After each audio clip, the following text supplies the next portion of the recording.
All right, first things first, all praises to Yahweh Ba'Shem Yahweh Shai. Double honors to apostles and elders, a great millstone. Peace and blessing to you, brothers out there doing the work in truth and sincerity. This is the brother Kanak. I'm gonna go right into it. This is about reincarnation. You got a lot of camps and a lot of people coming against reincarnation in the scriptures. And the scriptures plainly outline and describe reincarnation, and it's and very a very simple concept, right? To understand. If you are Yahweh Bashim Al Shai, now these other people and these other camps are saying there's no such thing as reincarnation. They're going off, all right, because the scriptures clearly state reincarnation, and I'm gonna go right into it. And we're gonna prove that reincarnation is definitely in the scriptures, and it's definitely the Most High deals in reincarnation. All right, so I'm gonna go on the first scripture, and then we just gonna jump around through the spirit. All right, this is Ecclesiastes 1 and 3, 1 and 4. So like, one generation passeth away, and another generation cometh, but the earth abideth forever. And that's how the Most High set it up. Was one generation was gonna basically they were gonna die, and then the next generation was gonna come through the act of sex, right? That's the reason why the Most High said, "Be fruitful and multiply" to the Israelites, because through the act of sex, they were gonna basically repopulate your basically your genealogy. All right. So knowing that, that's the basis of what reincarnation is. All right. But it says the earth abideth forever. That's right. The earth, contrary to popular belief, will not be destroyed. All right. So let me go down to the ninth verse. The thing that has been is that which shall be. Now the thing, what is the thing? The thing is talking about man. All right. The thing is talking about man. That has been, it is which shall be. And that which is done is that which shall be done, and there is no new thing under the sun. That's right, because everything is reincarnated. Now, even in school, right, if you went to school, in your history teacher, or you heard the phrase history repeats itself, because those are the same spirits coming back in the reincarnation, just taking hold of a different body. All right, so when you die, you go into your spirit leaves your body, all right, which is inhabited in your brain, all right, okay, and then you go back into the Most High, and then you come back, all right, in the second and third generation. All right, I'm sorry, it's the third and fourth generation. Let's prove that. All right, let's go to Exodus, the 20th chapter. All right, and this is the Most High, Yahweh, speaking to Moses to basically tell the children of Israel, and this is the Ten Commandments. All right.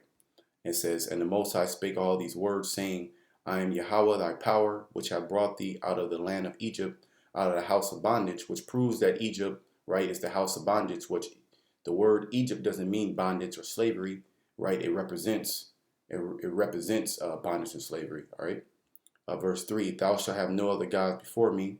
Thou shalt not make any graven image, any likeness of anything that is in heaven above, or that is in the earth beneath, or that is in the water under the earth.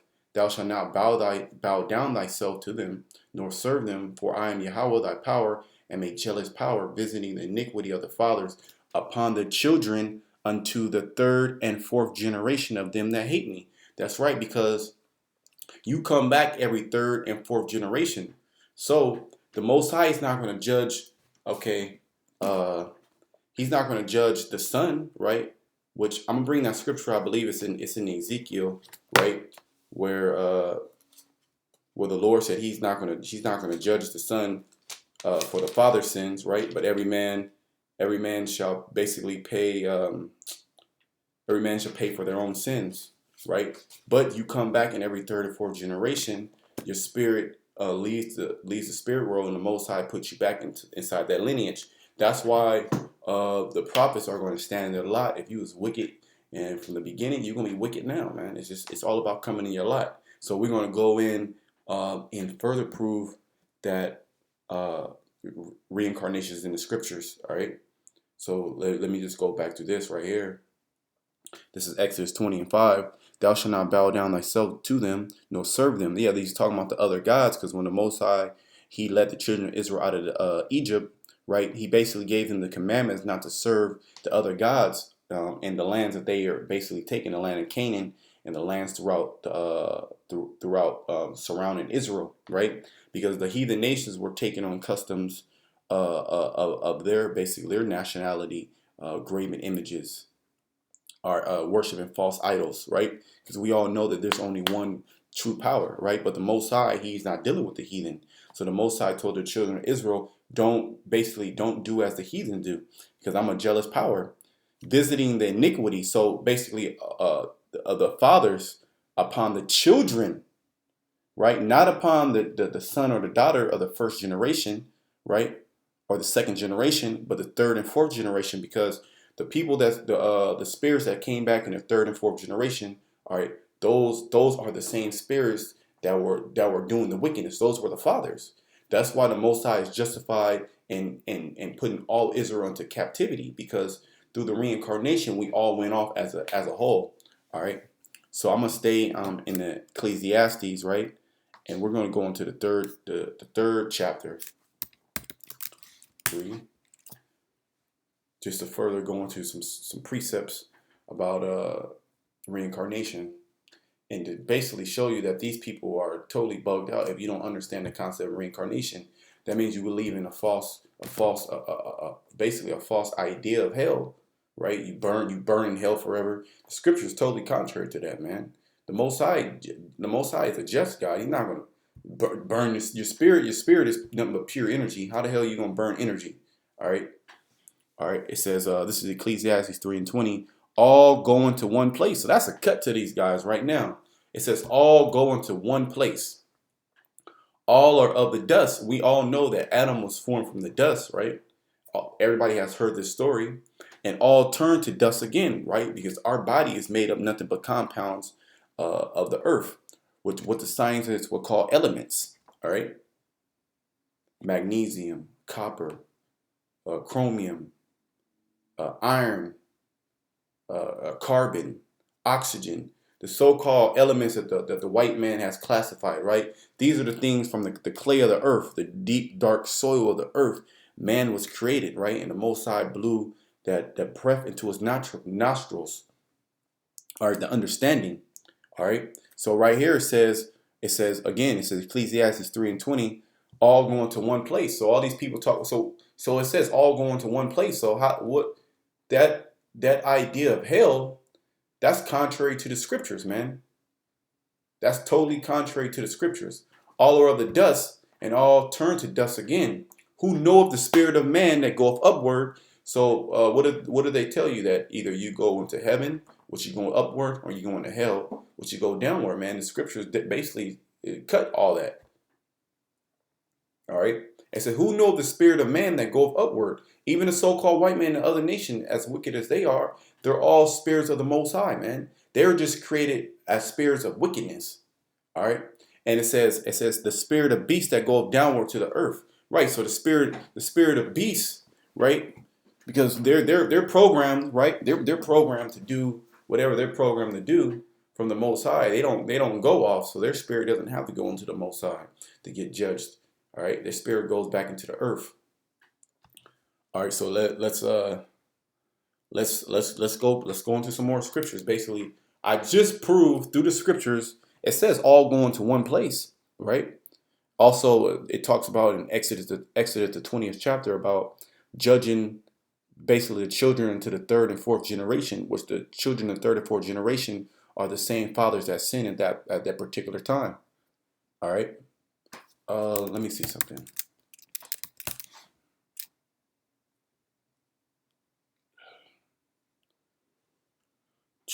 Bear with me 1 second.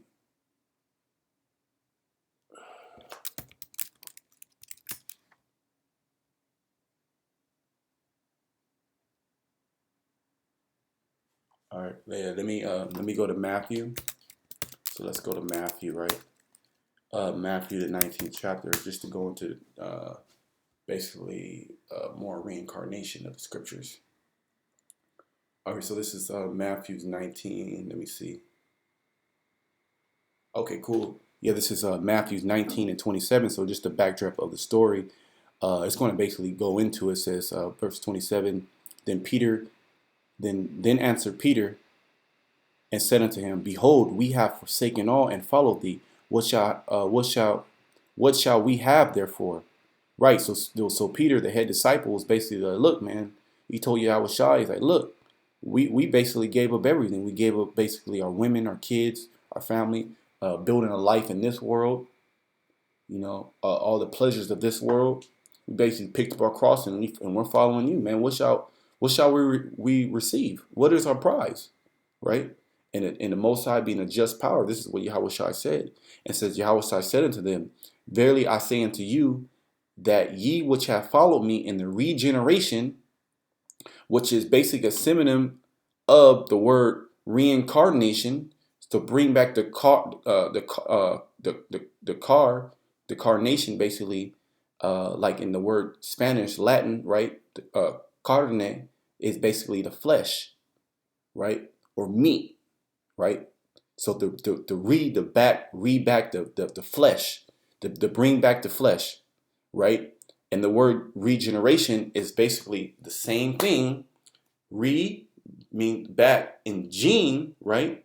Basically going into your sperm, your gene, your genealogy, right, which is determined by your father. It's basically the coming back of the gene, the coming back of your genealogy. All right. So why would Yahweh Shai say that? Let's read it again. It says, Yahweh Shai said unto them, Verily I say unto you, that ye which have followed me in the regeneration and the reincarnation, when the Son of the Man shall sit in the throne of his glory, which he has, the throne has been given to Yahweh Shai, but he has not actually physically took the throne yet, right? And when he's in his glory, when he comes back in an angelic body, when he comes back with the heavenly angels to destroy Esau and his kingdom, man. That's when he will sit, because the throne has already been given to him. The kingdom has already been given to him, but he has not had the glory yet, man. The glory is when he comes down and he basically puts all the nations under his foot. Okay. So this is a prophecy that actually has not happened yet, because Peter and the disciples, they all passed. All right. And ye shall sit upon 12 thrones, judging the 12 tribes of Israel. All right, let me keep going. It says, and everyone that has forsaken house or brethren or sisters or father or mother or wife or children or lands for my name's sake, right? And it goes back to the name, right? The name and everything that encompass with the name. All right, that means the doctrine also. Because that name, many people in the scriptures and during that time have that name. But it's the name and everything that accomplishes with that name, okay? A compass with that name. Basically, the true doctrine and the Father's name that goes with it, man. Because you can't go to the Father without going to the Son. All right, so Yahweh by Hashem Yahweh Shai, or Yahweh by Yahweh Shai, shall receive 100-fold and shall inherit everlasting life, right? But many that are first shall be last, and the last shall be first, right? And you bring the scripture out to these people, and they'll bug out, man. They don't understand this, all right? They don't understand that the reason why the Most High he's a just power and he set up reincarnation is that you can't kill a spirit, man. The spirit is basically attachment of the Most High. All right, everything is the Most High, man. That's why his name means he is, he exists, he to be. He is, man. Everything you see is the Most High, good and evil, right? But the Most High is not evil. So clearly, the Most High set up reincarnation, but that's just a stumbling block to these false camps and these false preachers and these people that do not understand the scriptures, right? Because the Most High only set up a certain select group of men to understand the scripture, man, and to believe on His Son's name, all right, through faith, which the faith was actually a gift given by the Most High, all right. And the 144,000 was given unto Yahweh Shai to understand, to call on his name. All right. We gonna nip this in the bud, man. All you people out there talking about reincarnation is not in the scriptures. You do not have an understanding. All right. You do not have an understanding. So let me let's go to Matthew. All right. Let's go to Matthew, the 11th chapter. Matthew 11. Because it's a big misconception. That's why the Most High uh, hold on.